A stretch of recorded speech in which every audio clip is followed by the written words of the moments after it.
সিদ্ধ আলু দিয়া আমি এরকম একটা রেসিপি তৈরি করে নিচ্ছি, যেটা ভীষণই নরম হবে। এটা কিন্তু ওই বাচ্চা থেকে শুরু করে বুড়া লোক পর্যন্ত খেতে পারবে, এতটা নরম হবে। তো রেসিপিটা তোমার দেখো, আশা করি তোমার ভালো লাগবে। যদি ভালো লাগে মোর চ্যানেলটাকে সাবস্ক্রাইব করে নেবো, আর মোর ভিডিওতে একটা লাইক দেবো, আর নিচে কমেন্ট তো করবোই কীরকম লাগছে। তাহলে চলো দেখি ভিডিওটা শুরু করে দিই। তো কি করছি, এই পরোটাটা তৈরি করার জন্য আমি প্রথম থেকে একটু আলুটাকে সিদ্ধ করে রেখে দিইলি। তো সেটা ঠান্ডা হয়েছে, ঠান্ডা হইতে না আমি এরকম করে একটু বার করে লিয়ে যাতে মোলায়েমভাবে আলুটাকে পাই। তো মানে কি করব, একটা গ্লাসের পিছন দিয়ে যদি কাজটা করে এলো তাহলে কিন্তু হয়ে যাবে। তো এরকম করে আমি করে নিয়েছি। এবার পর আমি কি করছি, এখানটায় ওই আমি আজকে আটা দিয়েও বানাবো আর ময়দা দিয়েও বানাইবো। সে কারণে আমি 1 কাপের মতো আটা লিছি, 1 কাপের মতো ময়দা লিছি। তো মানে চাইলে শুধুমাত্র ময়দা বা শুধুমাত্র আটা দিয়েও তৈরি করে নিতে পারবো। তাহলে আমি এরকম করে করে নিছি। তারপর এটাকে তৈরি করে নেবার জন্য এর মধ্যে কিছু মশলা দিতে হবে, তবে তো ভালো লাগবে। সেটার জন্য আমি কি করছি, পরিমাণ মতো লবণ দিচ্ছি। তারপর একটু মিষ্টি মিষ্টি লাগবে বলে দিচ্ছি আমি 1.5 চামচের মতো চিনি। তো মানে যদি চিনিটা নেই পছন্দ করো তো দিতে হবে না, কিন্তু দিলে ভালো লাগবে, দিয়ে একবার দেখবো। তারপর আমি ওই 1/2 চামচের একটু কম, যেটা ওই বেকিং সোডা দিচ্ছি। তো বেকিং পাউডার দিলে 1 চামচের মতো দিয়ে দেবো, আর বেকিং সোডা দিলে ওই 1 চামচের 1/2 চামচ বা একটু কম দিলেও হবে। তো দেওয়ার পর আমি কি করছি, একটা ডিম দিচ্ছি। তো ডিমটাকে দিয়া প্রথমে সব কিছু ভালো করে মাখিয়ে লেরি। তো ডিমটাকে যদি নাই দিতে চাও তো নাই দেবো, তো দিলে কিন্তু ভালো লাগবে, খেতেও ভালো লাগবে আর জিনিসটা ফুলবে ভালো। তো এই জন্য দিচ্ছি। আর আলুর মধ্যেও জল থাকে, তো সেটা বুঝে শুনে আমি জলটা দিয়ে দিই।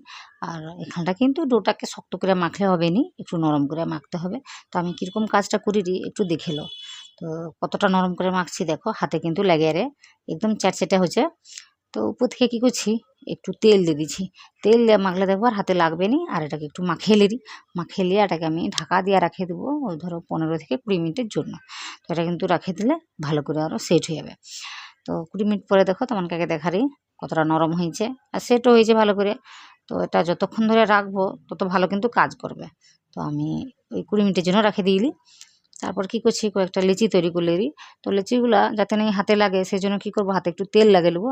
তেল লাগিয়ে নিলে দেখবো যে হাতে আর লাগবে না, সহজে কিন্তু লিচিগুলা করে নেওয়া যাবে। তো দেখো আমি মসৃণ করে নিই।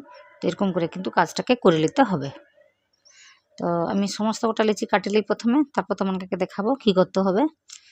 দেখো আশা করি তোমার এই রেসিপিটা ভালো লাগে রে। ভালো লাগলে মোর ভিডিওতে একটা লাইক দেবো, আর ভিডিওটা প্রথম একটু শেষ পর্যন্ত দেখবো, তাহলে কিন্তু বুঝতে পারবো সব কিছু। তো দেখো দেখি সমস্ত লিচি আমি করে লিছি। এবার পর একটু ময়দা লিছি, যেহেতু লিচিটা ভীষণ নরম সেই জন্য একটু ময়দা তো লাগবে। তো লিয়ে কী করছি, একটু বেলে নিতে হবে। আমি এখানটা খুব পাতলা করে একটু বেলে লিছি। তো মানে কি করব, একটু পুরু রাখবো। তো পুরু করে বেলে নিলে রুটিটা কিন্তু যখন ফুলবে বা পরোটাটা তখন কিন্তু দেখতে ভালো লাগবে। তো এখানটা আমি ভীষণই কিন্তু পাতলা করে বেলে লিছি। তো আজকে আমি এরকম করে তৈরি করছি। তো আশা করি তোমার ভালো লাগবে। তো দেখো ভিডিওটা, তো কতটা পাতলা করে বেলে লিছি তো মানে দেখো। তো কী করছি, বেলে নেবার সময় কড়াইতে একটু তেল দেওয়া গরম করে লিছলি। গরম করে নেবার পর একদম লো করে দিছি, লো করে দিয়ে এই পরোটাটা দিয়ে দিছি। তাও দেখো আমি পাতলা করে বেলছিলি, অনেকটা কিন্তু ফুলে উঠে রে। তো সাইড নু বোঝা যায় রে, আশা করি মানে বুঝতে পারো। আর এই সময় গ্যাসের ফ্লেমটাকে একদমই লো করে রাখতে হবে, তাহলে দেখবো এই যে পরোটা বলো রুটি বলো যেটা হোক ওটা কিন্তু ফুলবে ভালো করে।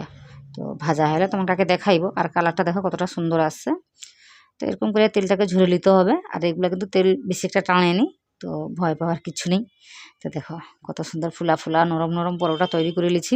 তো এরকম করে আরও একটা বেলে তোমাকে দেখারি। তো আমি বারবার করি, তো মানে যদি একটু পুরু রাখতে চাও তো পুরু করে বেলে নেবো। আমি এখানটায় একটু পাতলা করে বেলে নিছি। তো এটাকেও একই রকম করে ভাজিয়ে নেবো। তেলটাকে প্রথম ভালো করে গরম করে নিছি, গরম করে নেবার আবার লো ফ্লেম করে দিছি। তো লো ফ্লেম করে দিয়া তারপর এটাকে ভাজি নেড়ি। তো তেলটাকে একটু উপরে দেওয়ার চেষ্টা করবো, দিলে কী হবে এরকমই ফুলে যাবে, দেখতে ভালো লাগবে। আর বেশ ফুলে ভালো করে আমি যেটা দেখি দিই। তো আমি এরকম করে ভাজিলেই তারপর তোমাকে দেখাইবো সব কটা।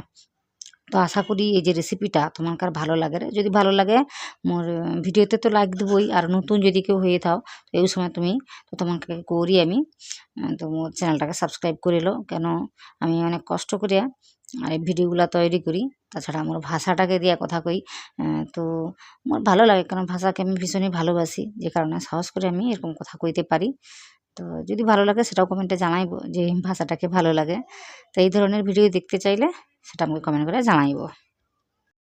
দেখো তো মোর পরোটাগুলা কি সুন্দরভাবে তৈরি করে লিছি।